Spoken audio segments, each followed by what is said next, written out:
بسم الله الرحمن الرحيم. الحمد لله رب العالمين، والصلاة والسلام على سيدنا محمد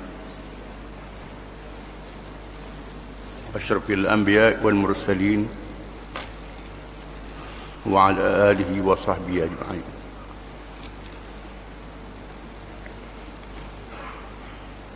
أعوذ بالله من الشيطان الرجيم.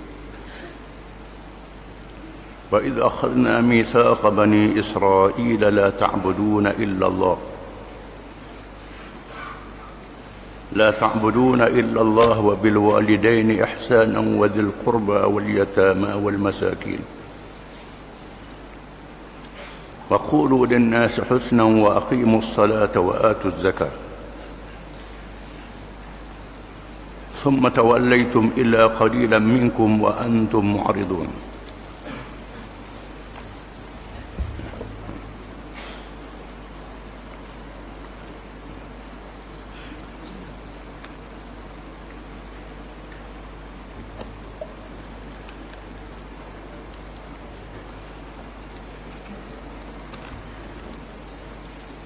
Maksudnya, dan ingatlah wahai Muhammad sallallahu alaihi wasallam, termasuklah umat Muhammad sallallahu alaihi wasallam, ketika kami mengikat perjanjian setia dengan Bani Israel dengan berfirman, janganlah kamu menyembah malaikat Allah dan berbuat baik kepada kedua ibu bapa dan kaum kerabat dan anak-anak yatim serta orang-orang miskin, dan katakanlah kepada sesama manusia dengan perkataan-perkataan yang baik, dan dirikanlah sembahyang serta keluarkanlah zakat.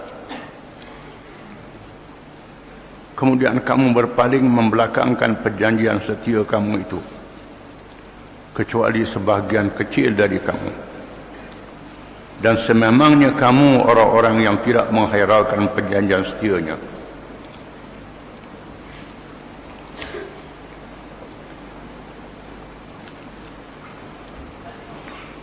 Ayat ini masih lagi menceritakan berkenaan kaum Bani Israel. Bani dengan makna anak cucu. Israel Nabi Yaqub alaihi salam. Mereka adalah keturunan Nabi Yaqub alaihi salam, Nabi yang mulia, Nabi yang disanjung oleh Allah Subhanahu wa taala. Tetapi apabila mereka melanggar perintah Allah Subhanahu wa taala, mereka menjadi kaum yang sangat dimurkai oleh Allah, al-maghdubi alaihim, yang kita minta lindung dengan Allah jangan jadi seperti mereka. Allah Ta'ala memberi kepada mereka apa yang tak diberi kepada kaum yang lain. Tetapi mereka tidak syukur pada nikmat Allah Subhanahu wa taala. Mereka yang dilahirkan di Mesir, Nabi Yaqub mengikut anaknya Nabi Yusuf berhijrah ke Mesir. Asalnya satu keluarga saja. Setelah beribu-ribu tahun jadi satu bangsa. Jumlahnya ratus ribu. Hari ini berjauh jadi satu bangsa, dikenali dengan bangsa Bani Israel atau bangsa Yahudi. Ramai kalangan mereka Nabi-Nabi dan Rasul-Rasul alaihi wassalatu wassalam. Ramai daripada mereka orang-orang bijak dan cerdik pandai, pemimpin-pemimpin ahli-ahli sains. Tetapi mereka ini sangat jahat. Allah Ta'ala beri pertolongan kepada mereka dengan diutuskan Nabi Musa alaihi salam untuk melawan Firaun yang zalim, dan Allah menolong mereka secara mukjizat. Apabila Firaun dan bala tenteranya ditenggelamkan dalam laut, dengan mukjizat Nabi Musa membelah laut dengan tongkatnya dengan izin Allah. Jadi lorong-lorong yang menyelamatkan Bani Israel. Mereka menyaksikan peristiwa ini. Mereka tengok itu generasi ataupun mereka yang hidup di masa itu. Adapun kaum Bani Israel yang kemudian membaca dalam kitab, sama ada kitab yang diturunkan oleh Allah, diceritakan oleh nabi-nabi dan ulama-ulama mereka, tetapi mereka tak bersyukur bernikmat Allah. Mereka melakukan syirik. Allah Ta'ala menurunkan kepada mereka kitab Taurat dengan Nabi Musa alaihi salam bercakap dengan Allah, bukan malaikat Jibril menurunkan wahyu macam nabi-nabi yang lain. Dia beri kitab Taurat. Dalam kitab Taurat itu banyak hukum-hukum Allah, bukan saja petunjuk, dia sehingga akidah tauhid, mengesahkan Allah, akhlak yang mulia yang disebut dalam ayat yang kita baca ini. Di dalamnya ada hukum qisas, ada hukum hudud, hukum damai dan perang, ada dalam kitab Taurat. Bila Allah Ta'ala memerintah mereka berjihad, berjuang untuk masuk ke Palestin, mereka tidak mahu berjihad, sehingga Nabi Musa alaihi salam sangat sedih dan wafat. Ini kaum Bani Israel. Allah Ta'ala tunjuk mukjizat, Allah Ta'ala beri kitab. Adapun kita umat Muhammad sallallahu alaihi wasallam, Quran diturunkan dalam masa 23 tahun. 13 tahun di Mekah, 10 tahun di Madinah. Para sahabat mengikut perintah Allah bersama dengan Nabi sallallahu alaihi wasallam berhijrah dan berjihad. Allah Ta'ala suruh tegakkan negara, mereka tegakkan negara dan kerajaan. Lepas tu Allah Ta'ala turunkan ayat-ayat Quran, cukup 30 juzuk. Nabi diwafatkan, walaupun tak ada dalam Quran, tak ada dalam hadis Nabi. Quran jadi petunjuk. Ulama-ulama boleh melaksanakan Islam, termasuk menyatakan hukum dalam perkara yang tak berlaku di zaman Nabi sallallahu alaihi wasallam. Perkara yang tak disebut dalam Quran, tetapi ada kaedah-kaedah, ada dasar-dasar yang umum, ada dalam Quran itu, dan orang Islam mengikutnya.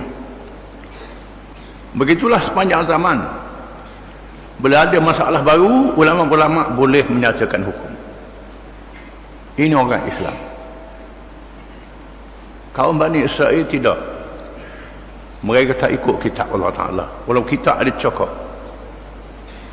Begitulah kalau ada kalangan orang Islam juga tanya, yang kamu nak mengatakan tauhid, mana kertas kerja, mana blueprint, mana perancangan, mana ini pelawak je.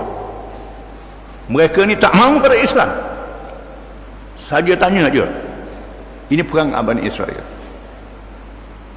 Jangan percaya pada mereka ini. Kerjalah untuk Islam ni. Islam boleh menyelesaikan semua masalah.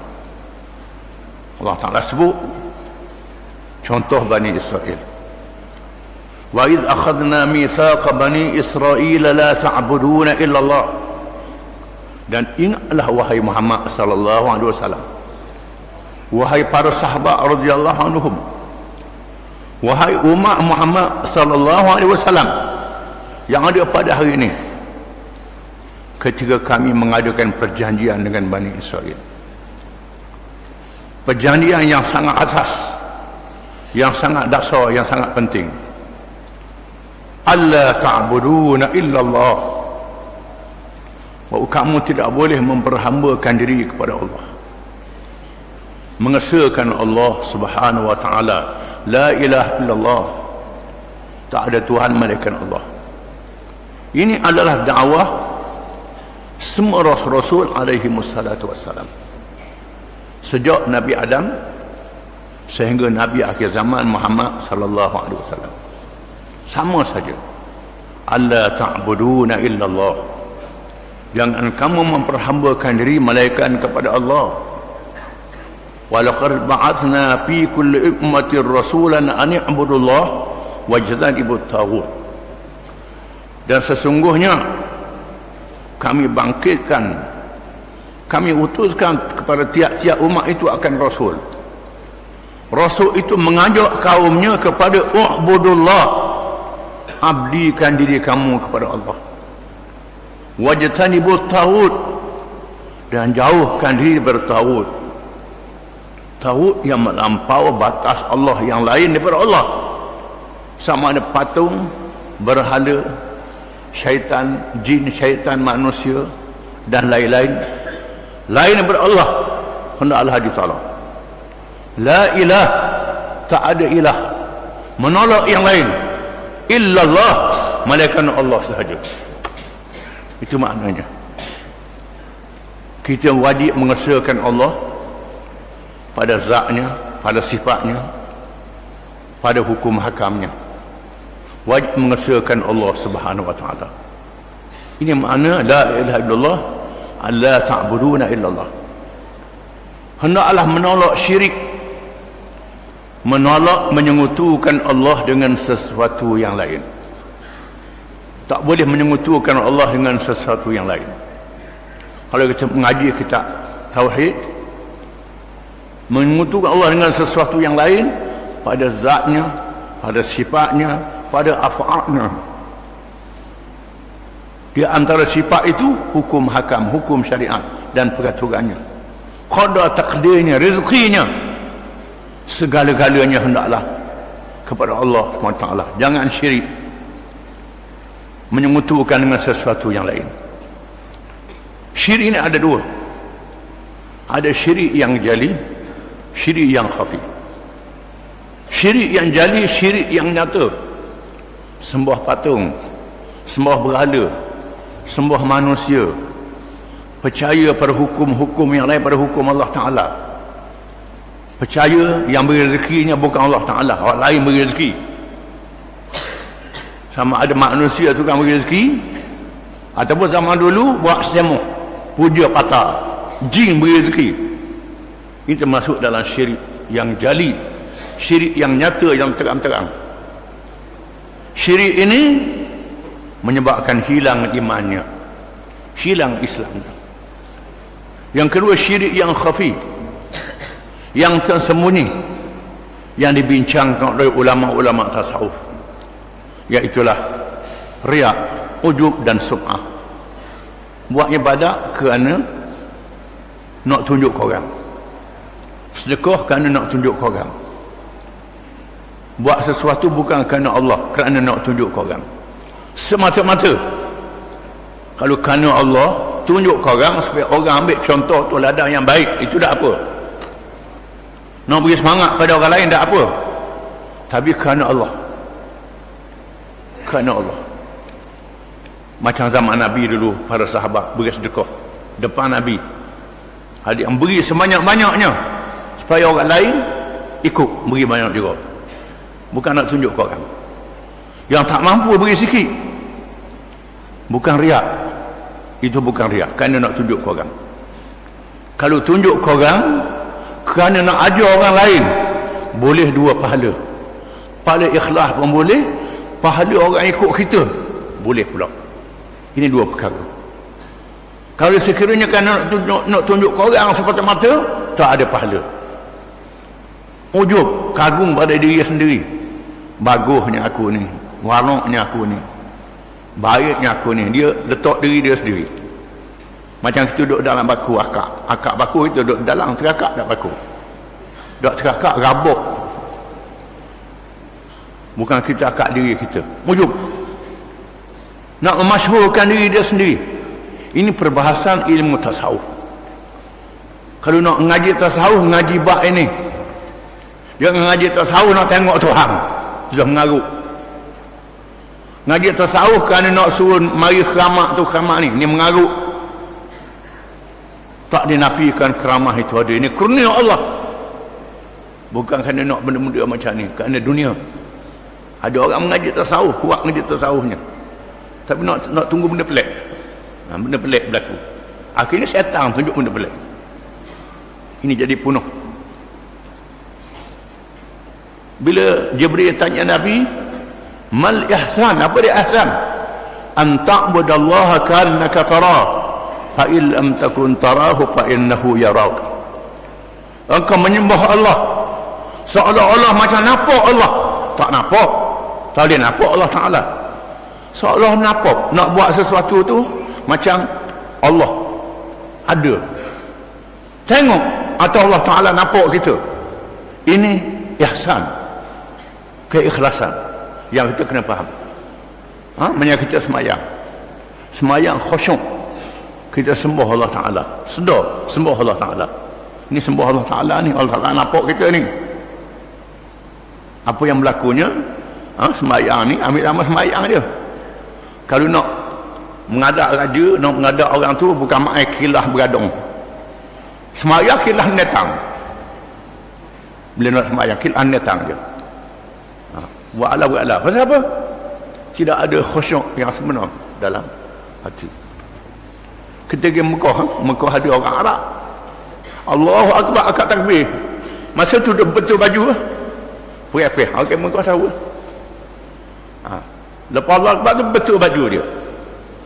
Nak betul baju masa tu, betul jubah. Ini perangai-perangai yang tak boleh. Itu benda yang tersembunyi, tidak merosakkan iman, mengurangkan pahala.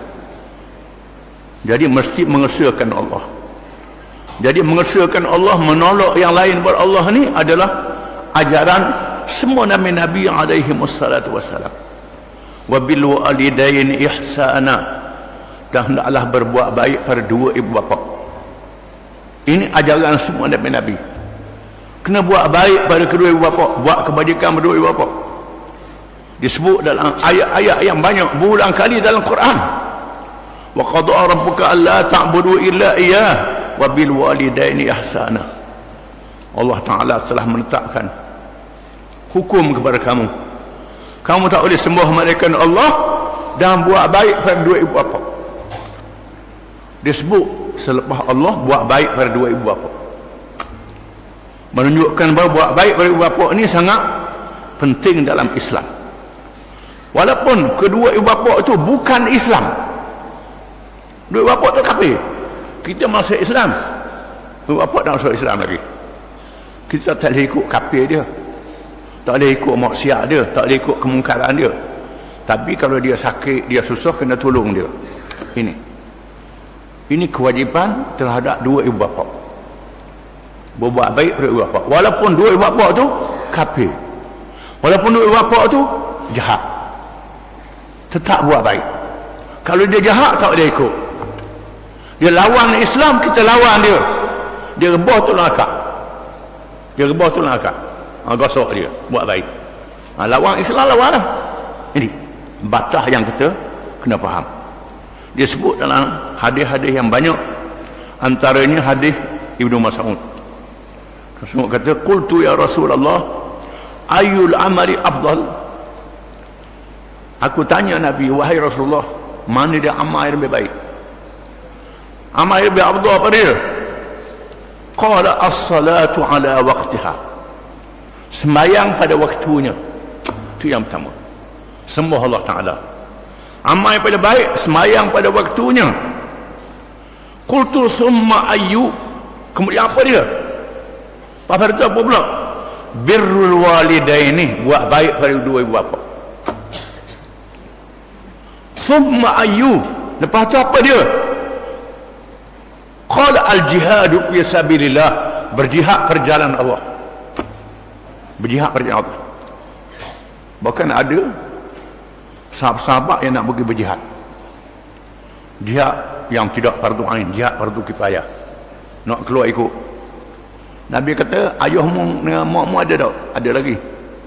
Pergi kat ayah makmu. Nabi pergi kat ayah makmu. Tetapi kalau jihad sudah jadi fardu ain, jihad jadi fardu ain. Fardu ain ni bila musuh masuk dalam negeri, bahaya sudah ada dalam masyarakat, masa tu utamakan jihad. Berdua ibu apa ni kena faham. Jadi jihad fardu ain, jihad fardu kifayah. Dalam hadis yang lain ada orang kata, ya Rasulullah, man abarru, Rasulullah, saya nak buat baik pada siapa dia? Qala ummat, buat baik pada makmu.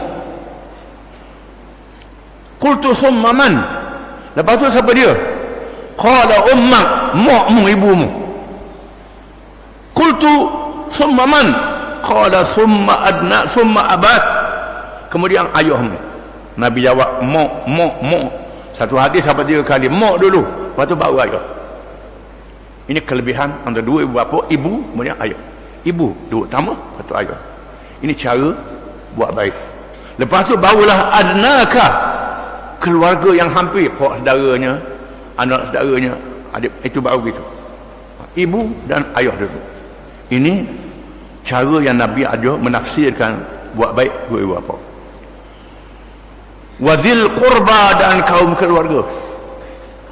Buat baik pada kaum keluarga. Keluarga ni yang ada hubungan silaturahim dengan kita. Sama ada belah ayah atau belah mak. Belah ayah, belah mak. Pak saudara, anak mak saudara. Sepupu, dua pupu. Siapa? Puluh pupu kalau dalam awal Islam dulu. Kita ni dua pupu tu tak kenal dah. Pupu tak kenal dah. Ini orang lain ni. Orang lain ni zaman akhir zaman sudah berlaku. Nabi pun sebut dalam satu hadis, Nabi wasiat pada sahabat-sahabat dia. Nabi kata bila mu masuk negeri Mesir, mu kena buat baik ke orang Mesir, Nabi kata. Kan aku ada hubungan keluarga dengan orang Mesir. Keluarga macam mana? Salah seorang daripada isteri Nabi, Maria Al-Qibtiyah, Raja Mesir hadiah seorang hamba perempuan Nabi, dan Nabi jadikan macam isteri. Isteri kemudian boleh anak Ibrahim. Nabi menganggap orang Mesir adalah keluarga dia. Nak kata orang mana orang Mesir zaman Sayyidina Umar selepas beberapa tahun ini. Dalam baknya orang Arab lebih, kadang-kadang lebih selajak. Orang Arab ni kalau buat kaca ke kabilah dia sanggup perang. Buat kaca kabilah dia sanggup perang. Kabilah Bani Tamim, Bani Hanifah, Bani Salim, Aus, Khazraj, ni kabilah dia. Kabilah. Hari ni bergaduh Qatar dengan Saudi. Qatar ni Bani Tamim. Bani Tamim. Bani Tamim ni kabilah-kabilah dia dalam Saudi, dalam Iraq, dalam Syria ada berlaku. Bila nak bergaduh, Bani Tamim bangkit. Hak duduk kata-kata pun nak kata berapa ribu kupu tahu dah. Ini orang Arab sampai begitu. Dia pok. Kerana itu atas sifat jahiliah.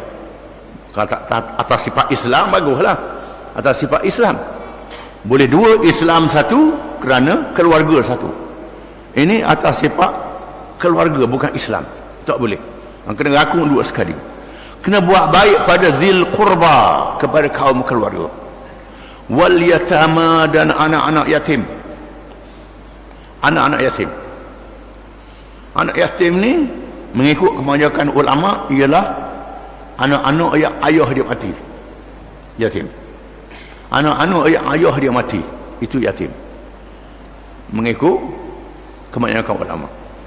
Mengikut pandangan Al-Mawardi, ada juga ulama mengatakan yang mak mati pun yatim juga. Ada ulama kau mengatakan mak mati pun yatim juga. Tapi jumhur ulama mengatakan yang ayah dia mati, anak yatim. Buat baik pada anak yatim. buat baik pada anak yatim. Buat baik ni bukan saja beri sedekah, termasuklah pertolongan yang lain pada anak yatim. Kalau anak yatim tu kaya, anak yatim tu kaya, piti banyak, ada ahli beri zakat, kena beri ke orang miskin. Zakat ni pada orang miskin. Ada juga orang kita ni asal anak yatim beri zakat je. Tu tak kena. Tengok anak yatim tu ada harta ke tak? Oh, dia anak yatim, saka banyak, harta banyak. Kena beri ke orang lain. Bukan dalam masalah bagi zakat tak ada bagi anak yatim. Bagi orang fakir miskin ada. Anak yatim tak ada. Tapi dalam ayat ni menyebut buat baik pada anak yatim. Kena buat baik. Sama ada dia senang, dia susah, kena buat baik pada anak yatim. Wal masakin, dan orang-orang miskin. Orang yang pendapatan dia tak apa cukup, itu fakir. Pendapatan dia sedang molek, itu miskin. Fakir dengan miskin ni campur sekali senang. Disebut dalam satu ayat. Buat baik pada orang miskin. Ini Allah Ta'ala minta pada orang Yahudi. Minta pada orang Yahudi supaya buat baik pada orang miskin. Orang Yahudi ni kena harta je. Kalau dah kaya, dah boleh tindah orang miskin. Tindah orang miskin. Beri pinjam, ada riba pula. Makan kena riba pula. Dah lah kawan tu miskin, kena bayar riba pula. Sedangkan konsep berhutang dalam Islam ni konsep untuk menolong, bukan untuk meniaga. Itu hutang dalam Islam. Dengan sebab itulah pada malam Isra dan Mi'raj, Nabi melihat tertulis di pintu syurga, beri sedekah 10 kali ganda, beri hutang 18 kali ganda. Nabi tanya Jibril, pasal apa 18 kali ganda ni beri hutang? Sebabnya sedekah ni boleh jadi dia ada dah. Orang berhutang ni memang orang susah sungguh. Orang susah. Dengan sebab itu ada hadis mengatakan beri hutang lebih afdal daripada beri sedekah. Ada hadis mengatakan demikian. Tapi kalau beri sedekah ke orang yang sangat susah, itu afdal juga. Itu kena sedar. Jadi orang Yahudi ni dia menindas orang miskin. Kau ramai orang miskin kau hendak. Pasal apa? Dapat peluang harta. Boleh suruh kerja gaji murah-murah pada apa? Gaji murah-murah pada apa? Dia untung banyak, gaji tak cukup. Ini kerja Yahudi. Beri upah pada pekerja dengan cara yang tak mencukupi, tak sepatutnya. Dan sebab itu ada negara hari ini dia panggil gaji minima. Gaji mengikut keperluan hidup dia. Gaji tak boleh murah daripada keperluan hidup dia. Apa yang berlaku pada hari ini, beri gaji tak cukup keperluan hidup dia, menyebabkan ada pegawai yang rendah rasuah. Antara rasuahnya haram rasuah itu, tetapi kadang-kadang sebab gaji tak cukup. Ini kesilapan orang yang berada, kesilapan kerajaan sendiri dalam masalah ini. Kena beri gaji yang mencukupi untuk tempat tinggal dia, makan dia, jaga anak isteri dan seumpamanya. Kena kira anak dia berapa, keluarga dia berapa. Ini kita kena faham. Dan orang miskin, wa qulu lin-nasi husna, dan bercakap ni maknanya dengan percakapan yang baik. Jangan bercakap yang jahat, cakap yang baik. Beri nasihat. Beri nasihat, tengok orang tak molek, beri nasihat je. Cakap yang baik. Bergaul dengan orang dengan percakapan yang baik. Jangan cakap kasar. Cakap yang baik. Ada satu hadis yang menarik, Nabi bersabda, ahbib habibaka haunamma asa an yakuna baghidaka yawmamma abghid baghidaka haunamma asa an yakuna habibaka yawmamma. Hadis riwayat Tirmizi. Ada ulama mengatakan ini kata-kata Imam Sayyidina Ali. Ada ulama kata hadis, ulama kata Sayyidina Ali. Tapi makna dia menempati Al-Quran. Ahbib habibaka haunamma, kasihlah kepada orang yang mu kasih, haunamma, dengan qada yang berpatutan. Kena ada reza, yang tak ada reza langsung. Dan kasih ke orang melebihi, habis, tak ada betul langsung. Kena ada batas dia. Asa an yakuna baghidaka yawmamma, boleh jadi satu hari dia buat nak molek, tak molek, memarah dia. Abrid baghidaka haunamma, marah kepada orang jangan terlajuk, kena ada batas dia. Ada kebaikan kena ambil ke. Asa an yakuna habibaka yawmamma, boleh jadi satu hari dia akan jadi orang kasih pada dia, tolong pula satu hari nanti. Dan sebab itu Kita baluh ni orang jangan lajuk. Kita tengok dalam dunia hari ni, dalam surat khabar, dalam TV, dalam Facebook, baluh selajuk. Selajuk baluh ni.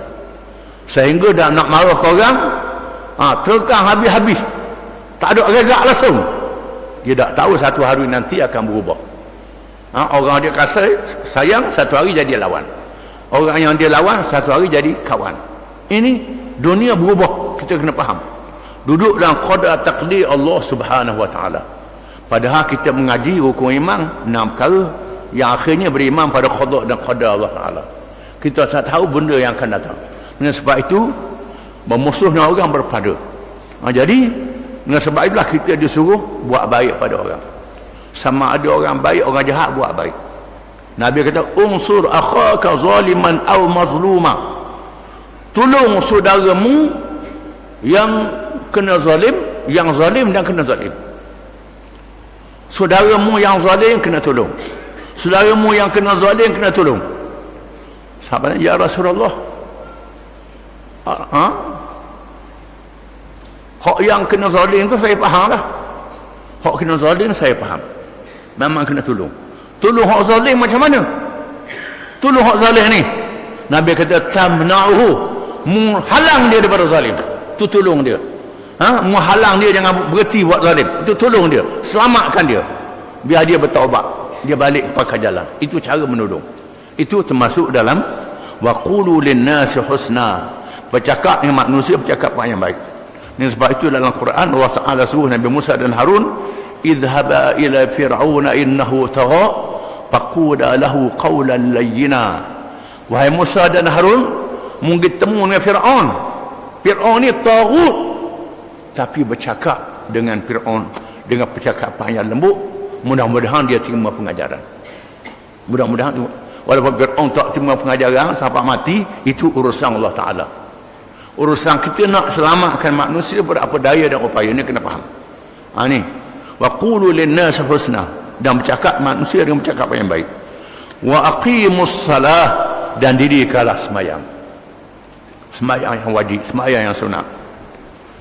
Ini termasuk dalam perintah Allah kepada Bani Israel. Dan Allah Ta'ala tunjuk sembahyang adalah ibadat Nabi-Nabi, Rasul-Rasul alaihi wassalatu wassalam. Sembahyang adalah hubungan kita dengan Allah secara langsung. Nak berhubung dengan Allah tak payah perantaraan, tak payah ada orang tengah, terus boleh berhubung dengan Allah. Caranya sembahyang. Sembahyang berhubung dengan Allah Ta'ala. Pada malam Isra dan Mi'raj ditunjukkan dalam hadis Isra dan Mi'raj, Nabi kita bertemu dengan Anbiya, Nabi-Nabi di Baitul Maqdis. Ruh Nabi-Nabi yang mari ramai-ramai masuk masjid Baitul Maqdis. Lepas tu malaikat Jibril heret Nabi, suruh Nabi jadi imam. Menandakan bahawa sembahyang Nabi-Nabi adalah sama. Sama macam kita sembahyang hari ni. Ada rokok, ada sujud, ada bacaannya, ada zikirnya, ada tasbih, ada rokok, dan ada sujud dalam sembahyang ni. Itu sembahyang Nabi-Nabi. Yang hari ni orang Kristian sembahyang dengan muzik. Sembahyang pakai muzik, gitar sembahyang, main piano sembahyang, nyanyi sembahyang. Itu dah mengarut dah. Orang Yahudi pula sembahyang mengangguk saja, angguk saja. Itu sudah berubah, sudah lari daripada ajaran Nabi-Nabi alaihi wassalatu wassalam. Ada pula orang yang masalah pula sembahyang pakai duduk saja, pakai niat sembahyang batin. Ini lagi mengarut. Ini tak betul. Sallu kama ra'aitumuni usalli, Nabi kata, sembahyanglah kamu sebagaimana kamu tengok aku sembahyang. Jadi sembahyang yang kita buat hari ini itu sembahyang yang para ulama meriwayatkan secara mutawatir daripada Nabi SAW. Mutawatir ni ialah riwayat yang ramai, tak boleh dibohongi lagi. Ramai ulama meriwayatkannya dalam masalah asas sembahyang, kecuali dalam masalah khilaf, masalah cabang, itu lain cerita. Kadang-kadang Nabi buat, Nabi tak buat, ini jadi khilaf ulama. Ada asas sembahyang tu, rukun sembahyang yang asal itu sama. Dirikanlah sembahyang, wa atuz zakah, dan tunaikanlah zakat. Zakat ni tu'khadu min aghniyaihim wa turaddu ila fuqaraihim, diambil daripada mereka yang berada, mereka yang kaya, mereka yang senang. Dia beri kepada mereka yang memerlukan. Itu konsep zakat dalam Islam. Diambil daripada mereka yang mampu, dia beri pada mereka yang tak mampu. Zakat Islam ni ada zakat yang berkait dengan fitrah. Fitrah ni wajib atas tiap seorang Islam, lelaki dan perempuan, bila hari raya puasa, untuk bantu orang hari puasa, zakat fitrah. Itu atas tiap-tiap orang untuk nak belanja hari raya, belanja sementara saja. Di sana ada zakat harta.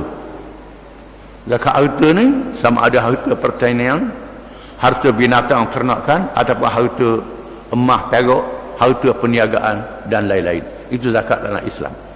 Di mana konsep zakat dalam Islam ni sangat luas, sangat luas. Kalau mazhab Syafi'i, zakat buah-buahan khemar dengan anggur aja. Khemar dengan anggur aja. Kalau mazhab Hanafi, lain khemar dengan anggur kena zakat juga. Mazhab Hanafi. Ada mazhab lain pada khemar dengan anggur kena zakat juga. Dia tu dia ke harta. Syafi'i khemar dengan anggur saja. Mazhab lain, mazhab Hanafi khususnya lain khemar dengan anggur kena zakat juga. Itu dia ke harta. Itu khilaf ulama dalam masalah ini. Tetapi mereka yang lain pada khemar dengan anggur pun kalau jual jadi pitih, jadi zakat harta pula. Pusing-pusing dia mari kena zakat juga pada akhirnya. Tetapi mazhab Hanafi terus diambil daripada barang itu terus. Itu khilaf ulama. Konsep zakat ni lah juga diamalkan dalam konsep cukai dalam Islam. Orang Islam kena zakat. Zakat perniagaan, zakat pertanian, zakat ternakan, zakat harta. Orang yang bukan Islam kena kharaj, kena usyur, kena jizyah. Ini bukan Islam. Orang kafir. Kharaj ialah cukai pertanian. Cukai pertanian kepada orang yang bukan Islam. Usyur ialah cukai perniagaan pada orang bukan Islam. Ini dalam kitab fiqh, perbahasan kitab fiqh. Tujuannya menjadi sumber kepada negara.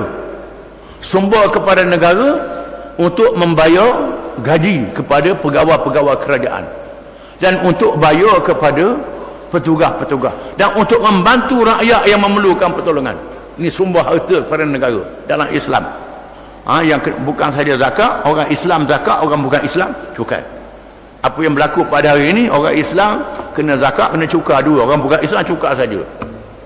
Itu sudah lari daripada asas ilmu keuangan dalam Islam yang kita kena betul balik. Bila zakat tak cukup, boleh ambil sumber-sumber yang lain. Dalam Islam ada wakaf, ada sedekah dalam Islam. Wakaf pun ada, sedekah pun ada dalam Islam. Dan kita melihat bagaimana kehebatan pemerintahan Islam zaman dulu boleh menambahkan harta negara. Harta negara jadi bertambah. Macam mana jadi? Contohnya zaman Abbasiyah. Zaman Abbasiyah bila kerajaan Islam sudah jadi besar, orang jalan rata-rata, maka kerajaan menganjurkan supaya orang-orang kaya buat musafir khanah. Musafir khanah. Maka dia buat musafir khanah. Musafir khanah ni hotel percuma. Hotel percuma, musafir khanah. Hotel percuma untuk orang musafir. Bila orang musafir singgah di situ, kerana ada hotel percuma, dengan sendiri ada orang jual di situ. Orang jual di situ. Ada orang berniaga di situ. Akhirnya jadi bandar. Jadi bandar Mosul, bandar Baghdad, bandar Kufah, bandar Cairo, bandar macam-macam bandar dalam Islam. Macam-macam bandar dalam Islam.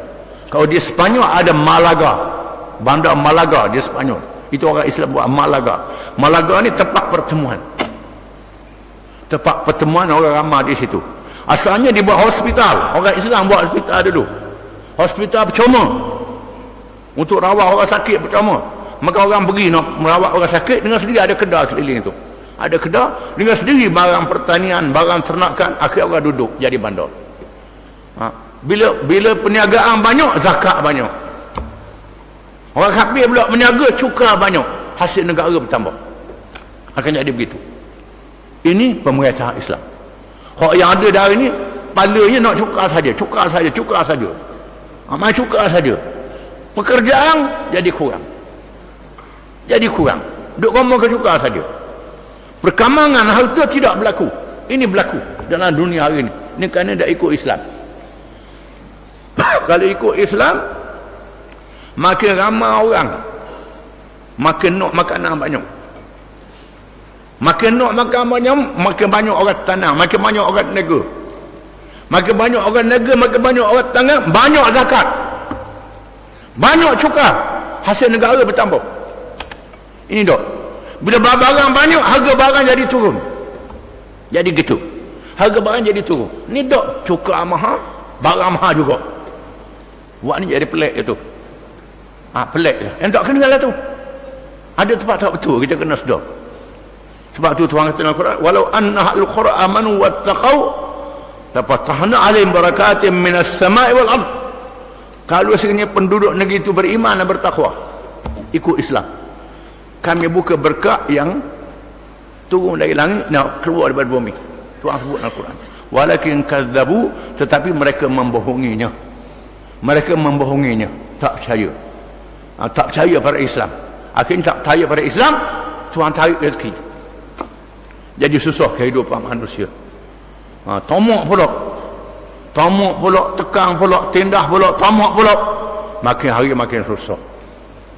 Puncanya kerana meninggalkan Islam. Ini Allah Ta'ala sebut perjanjian dengan kaum Bani Israel, supaya mereka ikut. Ada bab ibadahnya, ada bab keluarganya, ada bab politiknya, ada bab ekonominya, ada belaka. Bab ekonomi, zakat bab ekonomi, merangkumi segala-galanya. Sebab orang sekarang ni cakap tentang ekonomi. Allah Ta'ala dah sebut dalam Quran, thumma tawallaitum ila qalilan minkum wa antum mu'ridun. Kemudian kamu berpaling.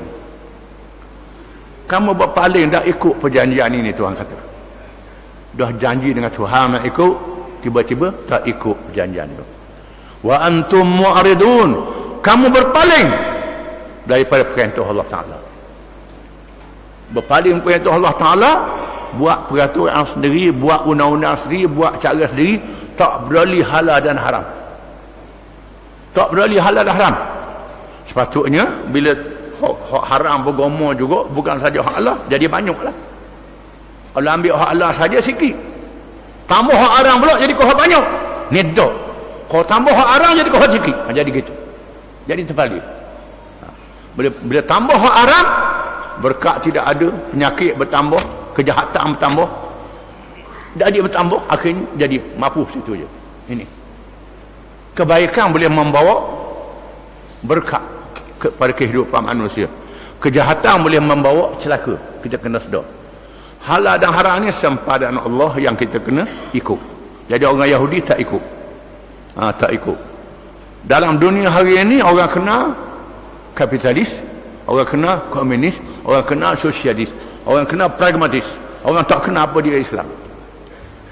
Termasuk orang Islam pun duk kena hak tu juga, tak kena hak Islam dia sendiri. Ini masalah yang besar pada hari ini. Tanggungjawab kita kena ajak orang balik semula pada Islam. InsyaAllah kita selamat. Wallahu a'lam.